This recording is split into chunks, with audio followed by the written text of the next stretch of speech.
दोस्तों, हमारे साथ ऐसा कितनी बार होता है कि हम अपनी किस्मत को कोसते हैं। हम कहते हैं हमारी किस्मत फूटी है, ऐसा मेरे साथ ही क्यों होता है। जब हमारे साथ कुछ बुरा होता है हम आमतौर पर निराश हो जाते हैं और अपनी किस्मत पर दोष लगाने लगते हैं। हम यह सोचते हैं कि हमारे भाग्य में उठापटक लिखी गई है और सब गलतियां हमारे ही जीवन में क्यों होती हैं। हमें लगता है कि हमारे पास सही चीजों की कमी है, जिसके कारण हम अपने लक्ष्यों को हासिल नहीं कर पा रहे हैं। कितनी बार हमने बहुत सी चीजें बस यह कहकर छोड़ दी हैं कि किस्मत में होगा, नहीं तो मुझे मिलेगा कैसे। हम तो अपने आप को यह तक तसल्ली दिला देते हैं कि इसमें मेरा दोष था ही नहीं, मैं और करता भी तो क्या। ऐसे विचार आपके मन में भी आते हैं तो यह कहानी आपके लिए है। एक दिन एक व्यक्ति महात्मा बुद्ध के पास आया। उसने महात्मा बुद्ध से कहा कि मैं अपनी किस्मत ठीक करवाने आया हूं। मैं बहुत दुखी रहता हूं, मैं जो भी करता हूं वह खराब हो जाता है, मेरी किस्मत मेरा साथ नहीं देती। मैंने सुना है कि आप सभी की समस्याओं का समाधान करते हैं, क्या आप मेरी भी फूटी किस्मत को सुधार सकते हो। महात्मा बुद्ध जी ने कुछ पल उसकी आंखों में देखा और उससे पूछा, यह फूटी किस्मत तुम्हें कहां दिखी? तुम्हें ऐसा क्यों लगता है कि तुम्हारी किस्मत फूटी हुई है? उस आदमी ने कहा, मैं जो भी करता हूं तो वह हो नहीं पाता, तो मेरी किस्मत फूटी ही हुई है। किसी वक्त मेरे पास सब कुछ था, धन, सुख, आनंद। फिर मेरे माता पिता गुजर गए। जैसे जैसे करके मैंने अपनी खुद की परवरिश की।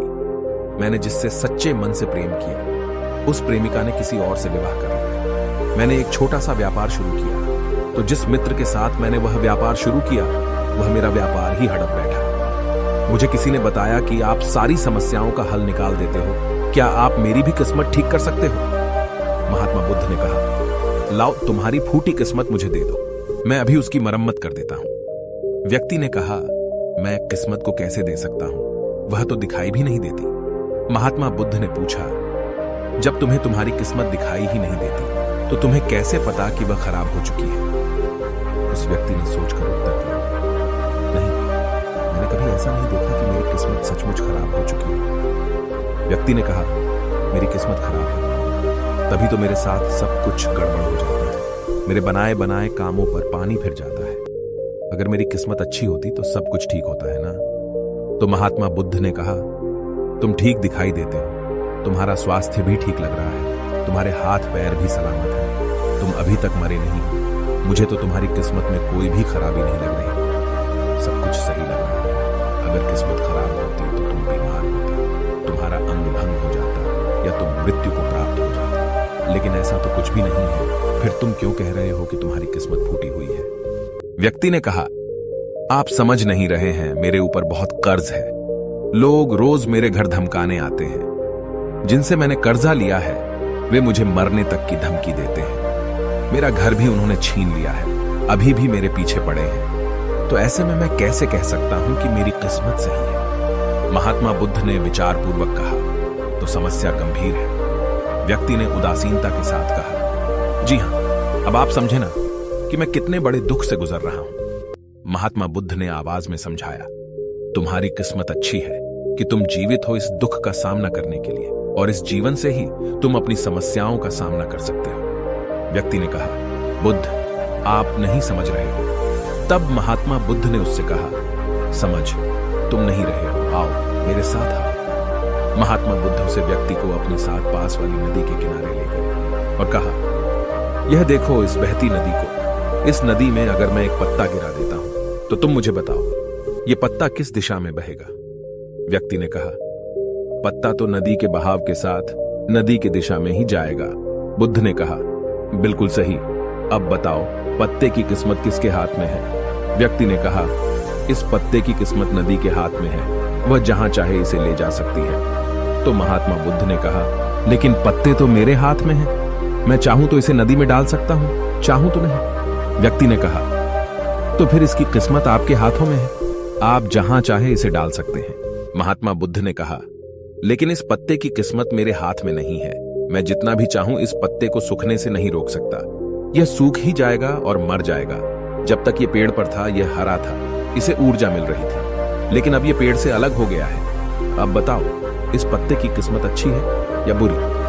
व्यक्ति ने कहा, अब तो इसकी किस्मत बुरी है क्योंकि अभी अपने पेड़ से अलग हो गया है और ज्यादा दिन जीवित भी नहीं रह पाएगा, धीरे धीरे सूख जाएगा। महात्मा बुद्ध ने कहा, अभी यह मरा नहीं है, अभी भी है, जीवित है, और लाभ यह है कि अभी यह पत्ता वह सब कुछ कर सकता है जो वह पेड़ से लगे रहकर नहीं कर सकता था। बुद्ध ने वह पत्ता हवा में छोड़ दिया, वह उड़कर दूर जा गिरा। तब बुद्ध ने कहा, देखो, पेड़ पर रहकर भी कभी इतनी दूर नहीं जा सकता था, आज इसने स्वतंत्र होकर उड़ने का आनंद लिया है। फिर वह पत्ता उड़कर नदी में जा गिरा। बुद्ध ने कहा, देखा, अब वह पत्ता नदी में तैरने का भी आनंद लेगा, और अगर तुम ध्यान से देखो तो यह पत्ता कितने ही छोटे छोटे जीवों को अपने ऊपर बिठाकर नदी के एक किनारे से दूसरे किनारे पहुंचा रहा है। इस पत्ते की भी किस्मत अच्छी है, क्योंकि वह अपने नए अवसरों को ढूंढने में लगा हुआ है। तुम्हारी समस्याएं तुम्हें उड़ने का अवसर दे सकती हैं, यदि तुम उन्हें सकारात्मक नजरिए से देखो। उस आदमी ने वहां खड़ीडीढ़े होकर महात्मा बुद्ध के बातों पर विचार किया। धीरे धीरे उसने पूरी कहानी के पीछे छिपे गहरे अर्थ को समझना शुरू किया। वह महात्मा बुद्ध की ओर देखते हुए बोला, आप सही कह रहे हैं महात्मा, मैंने अपने भाग्य पर ध्यान देने में अपनी दृष्टिकोण को सीमित कर दिया था। मैं इतना प्रयास कर रहा था कि समस्याओं और मुश्किलों पर ही फोकस करता रहता, जिसके कारण मैं उनमें मौजूद अवसरों को देखने में असमर्थ था। मुझे अब समझ आ गया है कि मेरी फूटी किस्मत बस एक डर और निराशा से उत्पन्न एक धारणा थी। यह कहानी हमें यह सिखाती है कि हमारी किस्मत हमारे हाथ में होती है, हम खुद अपने जीवन की दिशा निर्धारित करते हैं। हमारी समस्याओं का हल भी हमें ही निकालना होता है। चुनौतियों को एक अवसर के रूप में देखकर हम आगे बढ़ सकते हैं और अपनी किस्मत को सुधार सकते हैं। दोस्तों, ऐसी कहानियां हमें जीवन जीने का तरीका सिखाती हैं। अगर आपको यह कहानी पसंद आई और आप हमारे चैनल पर और बेहतरीन कहानियां देखना चाहते हैं तो सब्सक्राइब जरूर करें।